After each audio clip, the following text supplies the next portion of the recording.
When I was 18 years old, I had just opened my first bank account. It was at a Citizens Bank. This was in Pittsburgh, Pennsylvania. And there was a sign up bonus. If you deposited $500 when you opened the account, they would give you a $100 bonus. And I remember scraping together every nickel I had in my life, from birthday gifts. I used to love to do these. I was going to school at a very large university. They would have these research studies where you would they were studying psychology, right? They would give you a task and then you would follow this dot on a screen if it's a task like that, and they would measure, ask you questions, sometimes measure your blood pressure or your blood sugar to see how psychology affected those things. And actually, I cheated. I would do some of those tasks multiple times and cheat the study out of money. I would dress up and I would do the study multiple times, right? I wish I were still there, right? Because with the advent of COVID, you could really dress up every time you go there. But one time I did this study 3 times using different names and dressing up differently.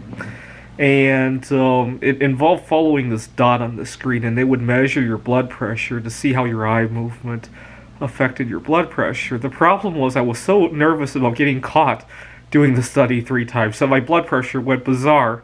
And so not only did they lose the money, they got faulty data as a result. Anyway, so I scraped together $500 to put into my Citizens Bank account, and about a month later, I got a $100 bonus. And you got to remember, this was in 2005, 2006, when you actually made some interest on your money in the bank. So a month later, I get an interest payment of a few dollars. It was something. It wasn't like 2 cents or 5 cents that you might get today, right? And I looked at the deposits. I had the $500 deposit I made in there. I had made some other deposits from scamming the study groups at the campus. And then in between that, I had a $100 deposit from the bonus. I had $5 of interest here and $8 of interest there.